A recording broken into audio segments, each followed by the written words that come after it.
Guys, welcome back to the channel. If you are new here, welcome. If you have been here before, guys, and you haven't subscribed, please do so now. This channel is a reaction channel. We're not here to argue, we're not here to fight, we're not here to be disrespectful. We are here solely for entertainment. Whatever stories I put on here, it's current and it's real. It can be about the news. It can be about somebody's personal life. It can be about something stupid. But as me say, it is for entertainment. We are a respectful channel. We not fight anybody. Leave your comment, good, bad, me appreciate it. And guys, if you have a story to tell, you can look in my description box. You will see the phone number for WhatsApp. You can WhatsApp me and then I will put your story out there. I try to keep people's names out of the stories. Anyway, guys, let me get into what me I talk about today.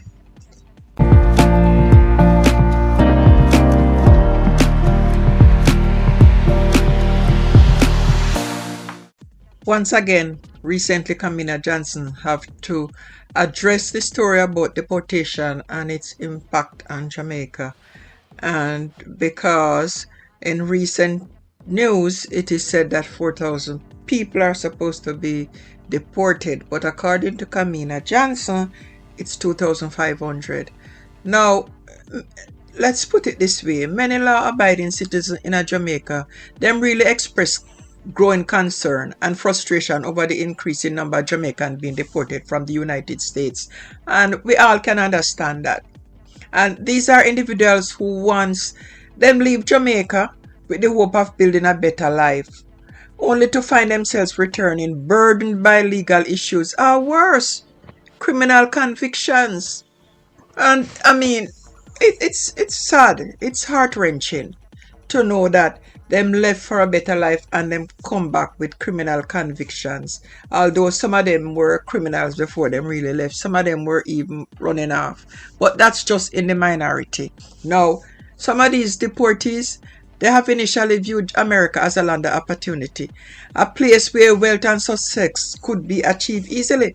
However, now the harsh reality quickly set in once they arrive in the United States. The truth is, America is a tough place to make it. Only those who are smart, resilient, and willing to work twice as hard can succeed there. And many discover that the promise of gold paved streets is just that, a promise and not a guarantee. No, for some, the journey was marred by desperation and poor choices. A number of individuals resorted to criminal activities as a quick route to financial gain, only to be caught and face deportation. And there are others cross the border with misguided expectations, believing that success would come simply by arriving in the United States. But them soon realized that earning a living under difficult conditions require effort and perseverance, qualities that many are unprepared for.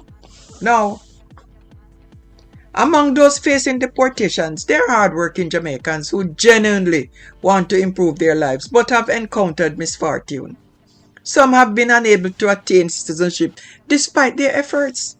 And when they are caught up in the legal system, them face repatriation.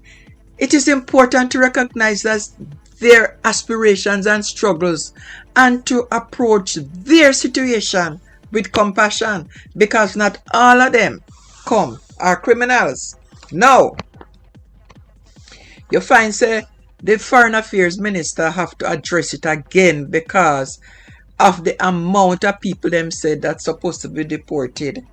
And she's saying that the country expect approximately 2,500 Jamaicans to be deported from the US. A figure that is lower than earlier reports suggesting up to 4,000 could be sent back. She explained that while US records indicate around 4,000 Jamaicans have final deportation orders, the actual number confirmed for return over time depends on the logistic and the legal processes. And deportation of Jamaicans from the US are not a new phenomenon, she said. They have been occurring for many years, which is true. Jamaica also actively repatriates foreign nationals who violate laws or immigration rules here at home. Jamaica send them back to their country.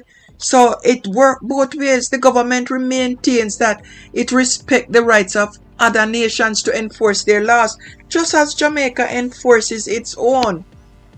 But because of the publicity since Trump take office, because sometimes some of these ministers or these presidents that go in, them do it in a more quieter way, and this is why people are very nervous about, because since the Trump administration, it's been publicized a lot.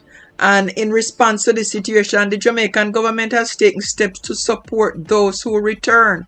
They might try to do them best for the people who return. They have enhanced programs the aim programs are at reintegrating deportees into society, providing proper reception, health checks, security, and social and legal support where it is needed. Now, a dedicated task force comprising various government agencies and organizations have been established to coordinate these efforts and ensure that deportees are treated with dignity and fairness. Because, some of them leave Jamaica. Some people don't have big family there. Some people go to the United States and they must struggle. Them struggling to eat, to pay rent.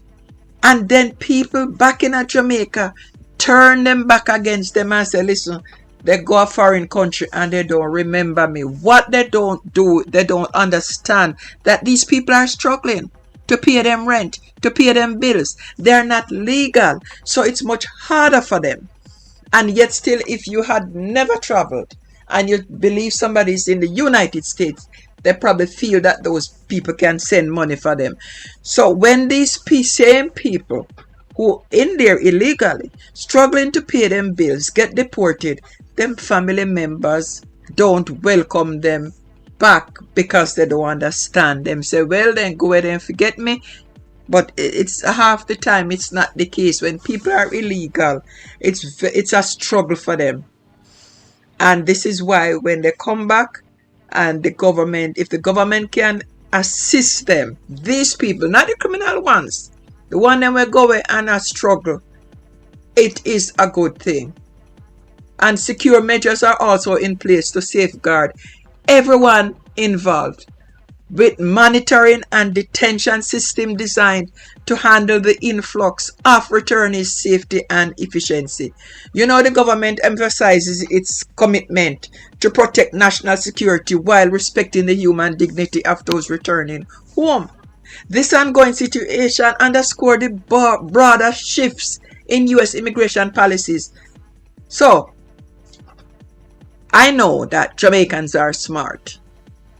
And with all that is going on, I don't think a single person would be stupid enough to land on the shores of the United States and try to overstay. And not only that, the people who keep them can get in a trouble too because it's illegal.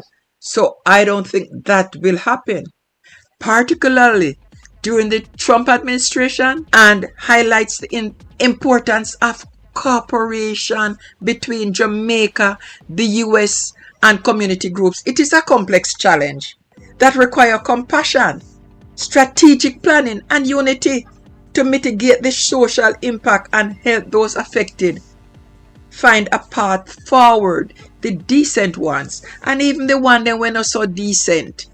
If they can help them to change them ways, if them can learn from their mistakes and start a new life, that would be great. Because a lot of these people, some of them have skills that can benefit the Jamaican society. And as the situation develops, Jamaica remain committed to supporting its citizens, both those abroad and those returning home, while working to strengthen the nation's resilience in the face of changing mitigation dynamics, and that's the only thing Jamaica can do. Support them citizens and hope that the citizens will cooperate with them. Anyway guys, if you have watched this video this far, kindly make sure you subscribe to the channel, like the video, share the video, and hit that notification bell.